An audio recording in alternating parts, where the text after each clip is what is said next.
Green Gables. Chapter 1. Mrs. Lind is surprised.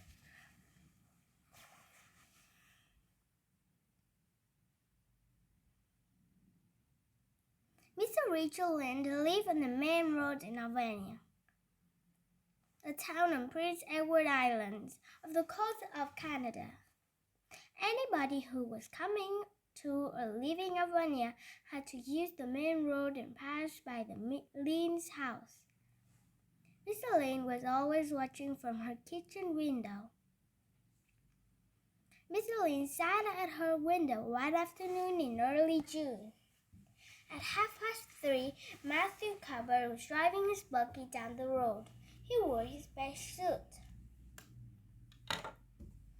Matthew should be planting turnip seeds now, like Mrs. Lind, thought Mrs. Lind. But instead, he is in his buggy and dressed in his best suit. Where's Matthew Cupboard going? Why? If it was any other man in Albania, Mr. Lind might be able to guess where he was going. But Matthew Cupboard was so rarely left home, and that it had to be something unusual. He was a shy man alive and hated to go anywhere he might have to talk. I've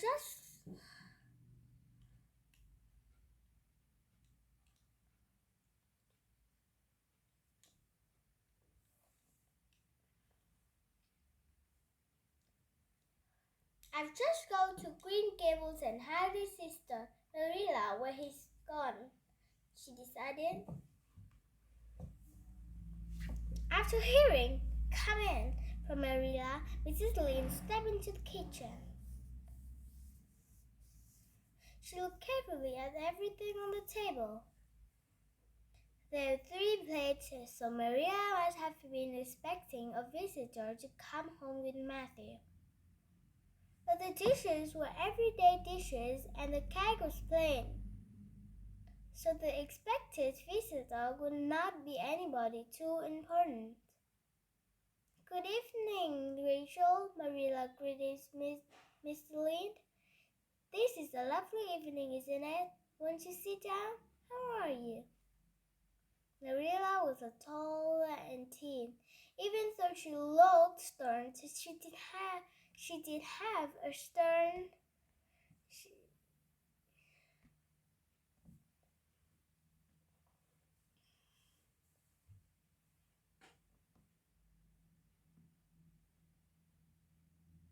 Marilla was tall and thin. Even though she looked stern, she did have a sense of humor. "Were you well?" said Mrs. Lind. I thought you weren't well when I saw Matthew in the buggy today."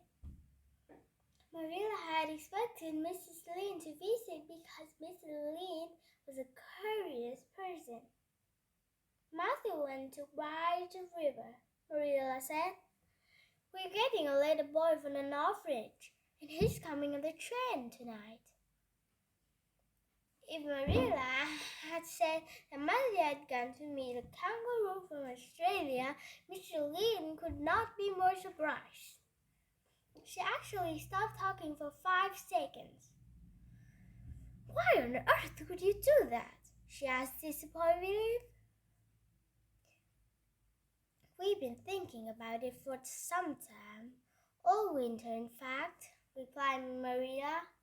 "Matthew is growing older.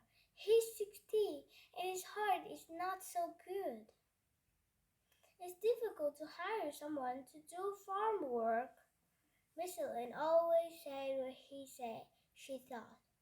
In this case, it was, "Marilla, I think you're doing a very foolish thing. You bring a strange child into your house and you don't know a thing about him. Last week in the newspaper, it said that a family took an orphanage boy and he set fire to the house at night on purpose. Marilla and nearly burned them into the bed." Marilla was neither offended nor alarmed. Meanwhile, Matthew covered and the horse jogged the 10 kilometers to the station. It was a pretty road, and the air was sweet with the smell of apples and plum blossoms. When Matthew arrived, there was no train, and he thought he was early. The long platform was almost deserted, except for a girl sitting at the end. Matthew walked quickly past her to the station office. The 5:30 train has gone, but there was a messenger for you. A little girl, said the station master. I'm not expecting a girl, said Matthew, surprised. It's a boy I come for. The station master raised his eyebrow. Well, I guess there's some mistake. Mrs. Spencer came off the train with that girl. She said that you and your sister Marilla were adopting the girl from an orphanage. The girl watched Matthew. She was 11 years old and dressed in a very old and very ugly dress. On her head was a worn-out brown hat. Under the hat were 2 braids of very thick, very red hair. Her face was small, white and thin, and she had many freckles. I suppose you are Mr. Matthew Cabot in Green Gables, she said in a clear, sweet voice. She held out her hand. I'm very glad to see you. I was afraid you weren't coming for me. I decided if you didn't come for me, I'd climb up that big white cherry tree. It would be lovely to think in a white cherry tree under the moon, don't you think? Matthew shook the little hand awkwardly and wondered what to say. Matthew could not say there was a mistake. He would take her home and let Marilla explain everything. I'm sorry I was late, he said very slyly. Come along, the horse is all in the yard. Oh, I'm very glad you came, the girl said, even if it would be nice to live in the cherry tree. It's wonderful I'm going to live with you and belong to you. It never belonged to anyone, not really. The girl kept talking as they drove down the main road. Isn't it beautiful? She said. I always heard that Prince Edward Island is the prettiest place in the world. I used to imagine living here, but I never expected I actually would. Am I talking too much? She went on. People always tell me I do. If you say no or stop, I can sound that is difficult. Surprisingly, Matthew was enjoying herself. He never expected to enjoy the company of a young girl.